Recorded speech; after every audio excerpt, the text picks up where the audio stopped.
Once upon a time, in a tiny village nestled between two mountains, there lived a curious boy named Nilo. One day, while exploring his grandmother's attic, he stumbled upon an old, rusty compass hidden in a dusty box. Now, compasses, as we all know, are supposed to point towards north. But when Nilo opened the compass, he saw that it was spinning. He watched, confused, as the needle spun faster and faster until it finally stopped. But it wasn't pointing in any direction. It was pointing at his cat, who was calmly grooming herself nearby.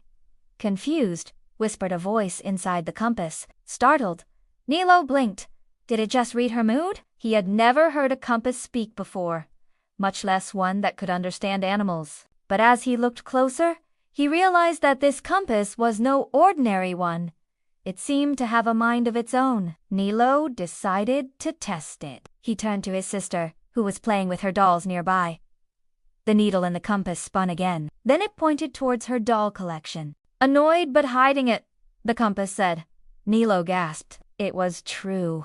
His sister had been acting grumpy lately, but he had no idea why.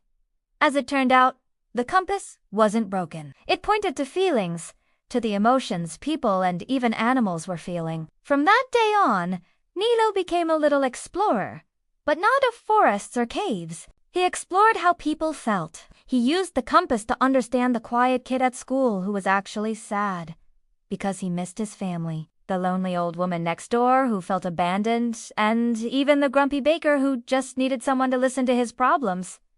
Nilo never told anyone about his magical compass. He didn't want them to think he was crazy, so he kept it a secret, using it to help others without their knowing. He would smile more, help more, and listen more. Then one day, the compass started spinning wildly. Nilo looked up to see that it was pointing at him. He brought the compass closer to his chest. It stopped spinning and whispered, brave, but tired. Nilo sat down for the first time. He had been so busy helping others that he hadn't noticed how exhausted he was. And in that moment, he understood. The compass didn't just point to other people's feelings. It also reminded him to check on his own heart. It was a lesson he would never forget. From that day on, Nilo continued to be a little explorer. But now he made sure to bring along a very important tool. A tool not just to understand others, but also to understand himself, his feelings and his tiredness, his bravery and his kindness, all the things that made him, him.